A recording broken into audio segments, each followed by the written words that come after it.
Welcome to our voice. నేను journalist నవత. Times ఆల్జిబ్రాలో ఒక article వచ్చింది. ఆ ఆర్టికల్కి సంబంధించి ఈరోజు నేను మీ అందరితో షేర్ చేసుకోబోతున్నా. ముఖ్యంగా మత్స్యప్రియులు అంటే చేపలు తినడాన్ని ఇష్టపడే వాళ్ళందరికీ కూడా అస్సాం సీఎం హిమంత బిశ్వ శర్మ ఒక గట్టి ఆదేశాలు ఇవ్వడమే కాదు, భద్రం తస్మాత్ జాగ్రత్త అంటూ వార్నింగ్ కూడా ఇచ్చాడట.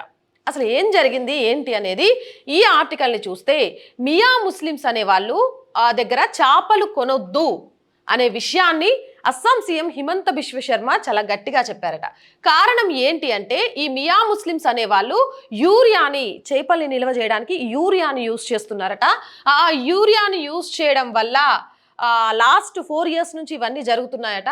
అలాంటి యూరియాని యూజ్ చేయడం వల్ల కొన్ని ప్రాణాంతక వ్యాధులు వస్తున్న నేపథ్యంలో, ఆ చేపలు తిన్న వాళ్ళు ప్రాణాంతక వ్యాధులకు పడుతున్న నేపథ్యంలో మియా ముస్లిమ్స్ చేస్తున్న ఈ పనిని అడ్డుకోవాలంటే మియా ముస్లిమ్స్ దగ్గర చేపలు కొనకండి అనే విషయాన్ని హిమంత బిశ్వ శర్మ చాలా క్లియర్గా చెప్పారట.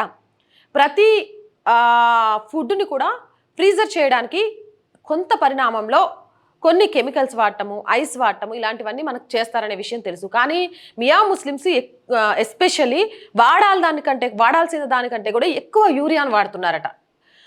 ఎక్కువ యూరియాను వాడటం వల్ల మనం పైన ఎంత శుభ్రం చేసుకొని తిన్నా ఆ యూరియా అనేది ఫిష్ లోపలికి వెళ్ళిపోవడం వల్ల, ఎక్కువ పరిమాణంలో పెట్టడం వల్ల అలాంటి ఫిషెస్ తిన్న వాళ్ళందరికీ కూడా చాలా తీవ్రకరమైన జబ్బులు వస్తున్నాయట, జబ్బుల పాలన పడుతున్నారట. గత 4 సంవత్సరాలుగా లాస్ట్ 4 years నుంచి కూడా అస్సాంలో రికార్డు స్థాయిలో కిడ్నీ ప్రాబ్లమ్స్ ఎక్కువగా కనిపించాయట. కారణం ఏంటి అనేది తెలుసుకుంటే ఈ మియా ముస్లిమ్స్ అమ్మే చేపలలో యూరియా శాతం ఎక్కువగా ఉండబట్టి అనే విషయాన్ని తెలిసిందట. దీంతో చాలా క్లియర్గా ఏమాత్రం భయపడకుండా, ఓటు బ్యాంకు రాజకీయం చేయకుండా మియా ముస్లింల దగ్గర చేపలు కొనకండి. మియా ముస్లిమ్స్ అనే వాళ్ళు చేపలలో యూరియా ఎక్కువగా పెడుతున్నారు, దానివల్ల కిడ్నీతో పాటు అనేక వ్యాధులు ప్రబలడానికి కారణమవుతుంది. కాబట్టి మియా ముస్లింల నుంచి చేపలను నిషేధించండి అనే విషయాన్ని చెప్పారట. ఒకప్పుడు ఒక్కొక్క వృత్తి పనిని ఒక్కొక్కరం చేసేవాళ్ళం. అప్పుడు ట్రస్ట్ ఉండేది. ఇప్పుడు ఏ వృత్తి పనిలో చూడని అన్యమతాల వాళ్ళు దూరిపోయిన తర్వాత ఆ ట్రస్ట్ అనేది పోయింది.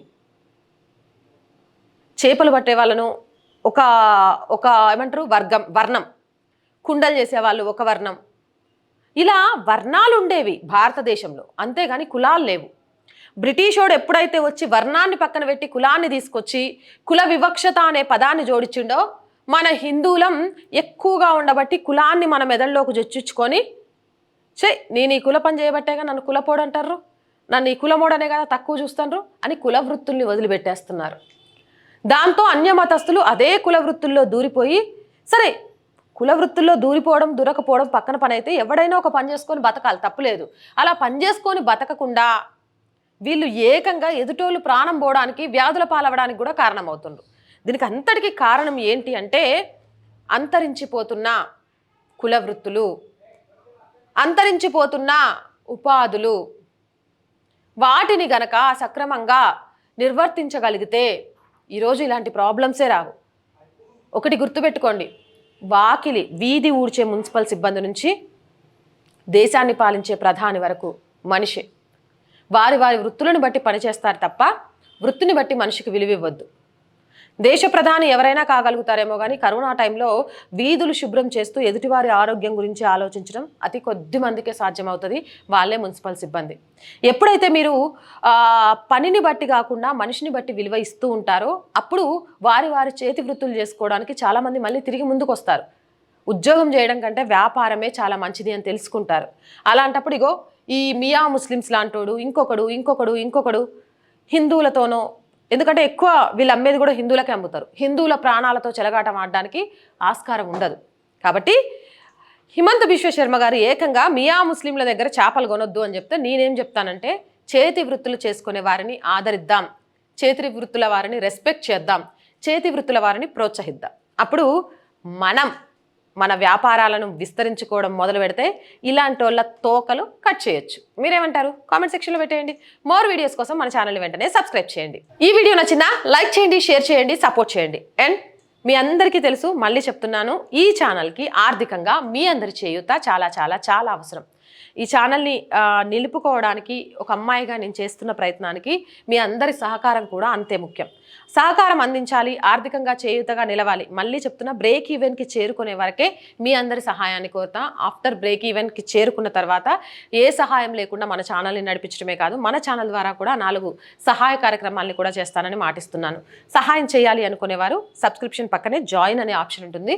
1 to 5 లెవెల్స్ ఉంటాయి. ఏదో ఒక లెవెల్లో సపోర్ట్ చేయండి. లేదా స్క్రీన్ మీద గూగుల్ పే, ఫోన్పేతో పాటు అకౌంట్ డీటెయిల్స్ కూడా ఇస్తున్నాము. ₹1 నుంచి మీకు తోచిన సహాయం చేసి ఈ ఛానల్కి అండగా నిలవండి. ఇది మనందరి ఛానల్. అండ్ చూస్తున్న ప్రతి ఒక్కరూ సబ్స్క్రైబ్ చేయండి. మీకు తెలిసిన అందరితో సబ్స్క్రిప్షన్ చేయించండి. వీలైనంతగా లైక్ చేయండి, వీలైనంతగా షేర్ చేయండి. ఎందుకంటే సనాతన ధర్మం, జాతి హితం, ప్రభుత్వానికి ప్రజలకు వారధిగా ఉండే ఎలాంటి అంశాలైనా సరే ఈ ఛానల్లో ప్రసారం అవుతాయి తప్ప అంతకు మించి ఏమీ ఉండదు. మీరు నమ్మితేనే మాకు సపోర్ట్గా నిలవండి. జై భారత్.